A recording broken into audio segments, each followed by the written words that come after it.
मित्रों, जैसा कि हम सभी जानते हैं कि एक न एक दिन हम सभी को इस शरीर को त्यागना ही है। लेकिन काल चक्र के चारों युगों में मनुष्य के मन में मृत्यु के रहस्य को जानने की इच्छा रही है। मनुष्य जब भी किसी की मृत्यु को देखता है या उसके आसपास किसी की मृत्यु हो जाती है तो वहां उपस्थित लगभग सभी व्यक्तियों के मन में यह प्रश्न जरूर उठता है कि मृत्यु को प्राप्त करने के बाद जीवात्मा के साथ क्या होता होगा, या फिर मरने से पहले उसे कैसा लगा होगा। क्या उसे डर लगा होगा, क्या उसे भय लगा होगा। इन सभी बातों का जवाब गरुड़ पुराण में विस्तार से बताया गया है। लेकिन मित्रों, आज की इस वीडियो में हम आपको बताने जा रहे हैं कि गरुड़ पुराण के अनुसार जब किसी की मृत्यु निकट आ जाती है तो उस समय मुक्ति के लिए हमें क्या क्या करना चाहिए। मित्रों, गरुड़ पुराण के 9वें अध्याय के अनुसार एक बार पक्षीराज गरुड़ ने भगवान विष्णु से पूछा कि हे नारायण, कृपा करके यह बताइए कि जब किसी मनुष्य का अंतिम समय निकट होता है तो उसके साथ क्या करना चाहिए। तब भगवान विष्णु गरुड़ से बोले कि हे तार्च, जिस विधान से मनुष्य मरने पर सद्गति प्राप्त करते हैं, शरीर त्याग करने की उस विधि को मैं आपसे कहता हूँ, सुनो। कर्मों के संबंध से जब प्राणी अपना शरीर छोड़ने लगता है तो ऐसे मरणासन व्यक्ति के परिवार वालों को चाहिए कि वे उस समय तुलसी के समीप गोबर से एक मंडल की रचना करें तथा उस मंडल के ऊपर तिल बिखेर कर कुशों को बिछा दें। तदंतर उसके ऊपर श्वेत वस्त्र के आसन पर शालिग्राम शिला को स्थापित कर दें, क्योंकि जहाँ पाप, दोष और भय को हरने वाली शालिग्राम शिला विद्यमान रहती है उसके सानिध्य में मरने वाले प्राणी की मुक्ति सुनिश्चित होती है। और जहाँ पर जगत के ताप का हरण करने वाली तुलसी की छाया होती है वहाँ मरने से सदैव मुक्ति ही होती है। मित्रों, गरुड़ पुराण में बताया गया है, जिस घर में तुलसी वृक्ष के लिए स्थान बना हुआ हो वह घर तीर्थ स्वरूप होता है और वहाँ यम के दूत प्रवेश भी नहीं कर पाते हैं। तुलसी के मंजरी से युक्त होकर जो प्राणी अपने प्राणों का परित्याग करता है वह सैकड़ों पापों से युक्त हो तो भी यमराज उसे देख नहीं सकते हैं। तुलसी के दल को मुख में रखकर तिल और कुश के आसन पर मरने वाले व्यक्ति पुत्रहीन हो तो भी निसंदेह उसे विष्णुपुर में जगह मिलती है।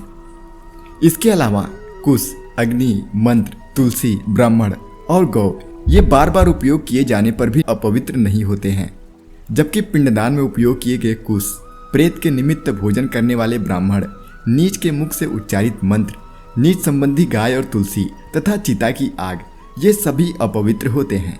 उसके बाद गोबर से लिपी हुई जगह पर कुश को बिछाकर संस्कार की हुई पृथ्वी पर मरणासन व्यक्ति को स्थापित करना चाहिए।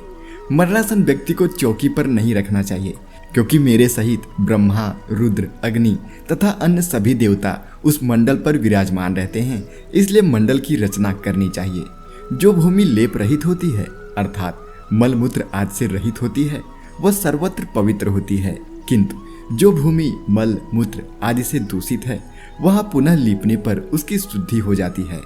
बिना लीपी हुई भूमि और चारपाई पर राक्षस, पिशाच, भूत, प्रेत और यमदूत प्रविष्ट हो जाते हैं। इसलिए भूमि पर मंडल बनाए बिना अग्निहोत्री, श्राद्ध, ब्राह्मण भोजन, देव पूजन और आतुर व्यक्ति का स्थापना नहीं किया जाना चाहिए। इसलिए गोबर से लिपी हुई भूमि पर मरणासन व्यक्ति को लिटाकर उसके मुख में स्वर्ण और रत्न देना चाहिए। आगे श्रीहरि विष्णु कहते हैं कि जो शालिग्राम शिला के जल बिंदु को मात्र पीता भी है वह सभी पापों से मुक्त हो वैकुंठ लोक में जाता है। इसलिए मरणासन व्यक्ति को महापातक को नष्ट करने वाले गंगा जल को देना चाहिए। गंगा जल का पान सभी तीर्थों में किए जाने वाले स्नान, दान आदि के समान माना गया है। जो शरीर को शुद्ध करने वाले चंद्रायण को 1000 बार करता है और जो एक बार गंगा जल का पान करता है यह दोनों समान फल वाले होते हैं। हे पक्षीराज, अग्नि के संबंध से जैसे रुई की राशि नष्ट हो जाती है उसी प्रकार गंगा जल से पातक भस्मसात हो जाते हैं। इतना ही नहीं, अन्य नदियां मनुष्य को स्नान करने पर पवित्र करती हैं, किंतु गंगा जी तो दर्शन, स्पर्श, दान अथवा उनका कीर्तन करने मात्र से सैकड़ों हजारों पुण्य रहित पुरुष को भी पवित्र कर देती हैं। इसलिए संसार से पार लगने वाले गंगा जल को मरणासन व्यक्ति को पिलाना चाहिए। जो व्यक्ति प्राणों के कंठगत होने पर गंगा गंगा कहता है वह विष्णु लोक को प्राप्त करता है और पुनः भूलोक में जन्म नहीं लेता। इसके अलावा प्राणों के निकलते समय जो प्राणी मन से गंगा का चिंतन करता है वह भी परम गति को प्राप्त होता है। अतः गंगा का ध्यान, गंगा को नमन, गंगा का स्मरण करना चाहिए और गंगा जल का पान करना चाहिए। इसके बाद मोक्ष प्रदान करने वाली श्रीमद् भागवत कथा को जितना संभव हो उतना श्रवण करना चाहिए।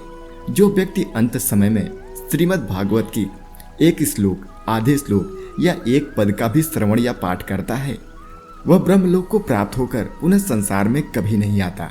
इसके बाद भगवान विष्णु गरुड़ से कहते हैं कि हे पक्षीराज, प्राण त्याग के समय मनुष्य को अनशन व्रत अर्थात अन्न तथा जल का त्याग कर देना चाहिए, और यदि वह विरक्त द्विजात्मा हो तो उसे आतुर संन्यास लेना चाहिए।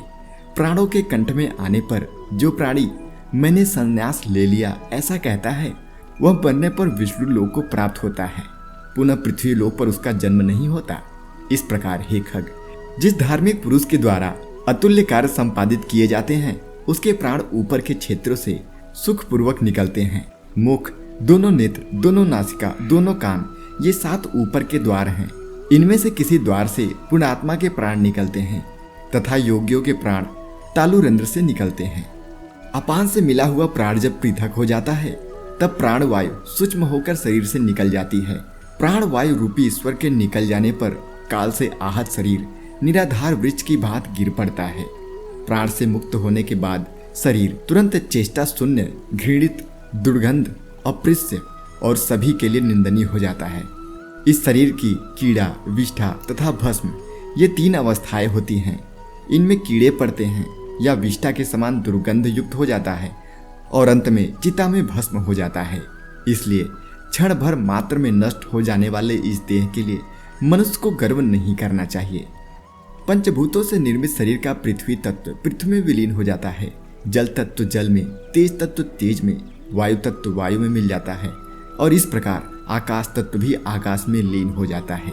साथ ही भगवान विष्णु बताते हैं कि अंत समय में गोदान के साथ ही परिवार वालों को चाहिए कि वह उस व्यक्ति के निमित्त अधिक से अधिक दान पुण्य का कार्य करे। मरणासन व्यक्ति के कान में हरि के नाम का श्रवण कराते रहें और जितने भी उनके अपने हैं वो उस समय उसके आसपास ही मौजूद रहें, क्योंकि मरने के समय अगर व्यक्ति का कोई अपना उसे दिखाई नहीं देता तो उसके प्राण शरीर से अलग नहीं होते और इस अवस्था में उसे भारी कष्ट झेलना पड़ता है। इसलिए आपने देखा होगा कि जब कोई मनुष्य मृत्यु शैया पर पड़ा होता है तो उसके अपने धीरे धीरे मिलने आते हैं और फिर जब वह अपनों को देख लेता है तब वह प्राण त्याग देता है। मित्रों, गरुड़ पुराण के 10वें अध्याय में मृत्यु के पश्चात कौन कौन से कार्य किए जाते हैं उनका वर्णन मिलता है। अगर आप उसे जानना चाहते हैं तो हमें नीचे कमेंट में बताएं। इस वीडियो को लाइक करें और इस महत्वपूर्ण जानकारी को सिर्फ अपने तक सीमित न रखें, इसे ज़्यादा से ज़्यादा शेयर करें।